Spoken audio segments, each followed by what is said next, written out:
I heard of Brampton mortgages.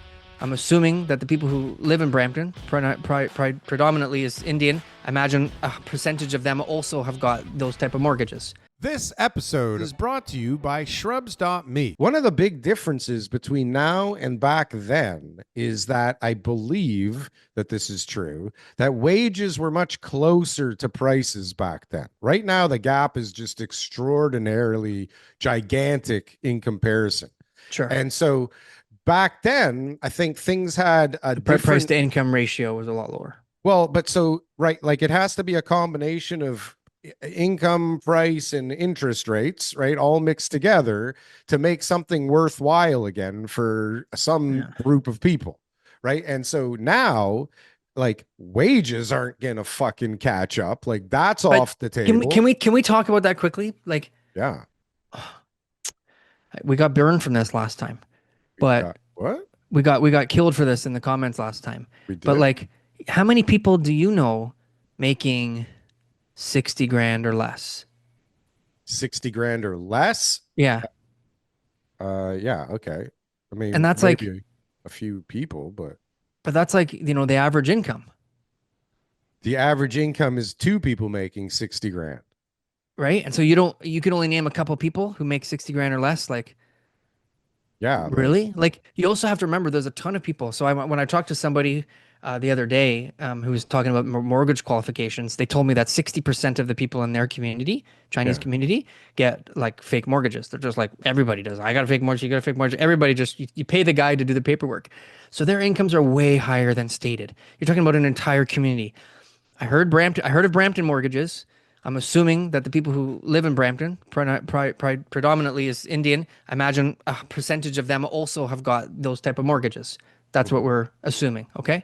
Yeah. Not that I deal with many people getting fake mortgages ever, but the numbers are out there, and anecdotally, this is what I'm hearing.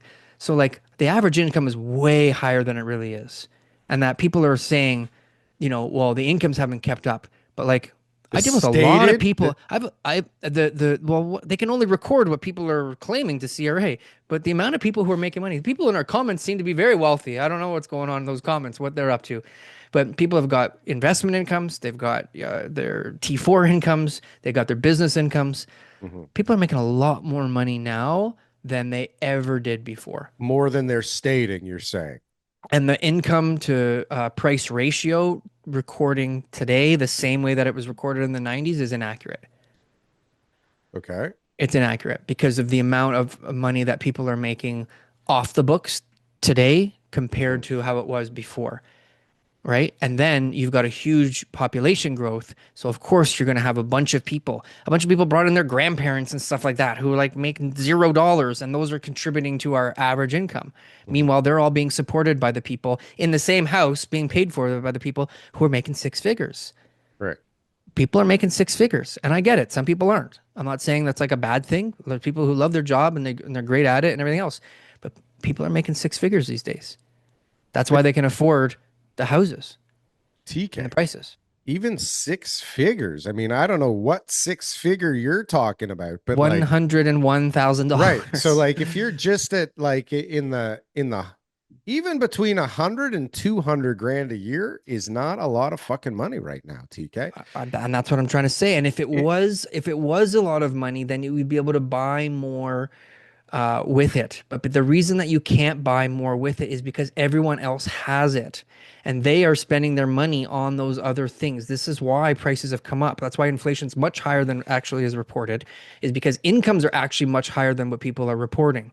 And there's a lot more money out there than the government can track, right? And that's why there's so much competition, which creates inflation, which is why we're in the situation we're in. So everybody talks about this, and I know a guy, and I only make 35,000. Like, okay, there are people out there, but the homeowners, I'm dealing with all the people buying houses. I'm asking my friends. I'm talking about, they're making really good money. I got friends who are just working average jobs, and some of them they're making really really good money, like well over six figures.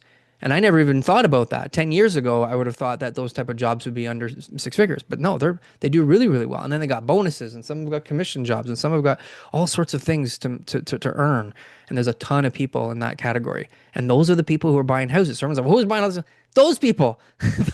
those are the ones buying houses. They're the ones qualifying for it. The rest, yeah, maybe you got to rent.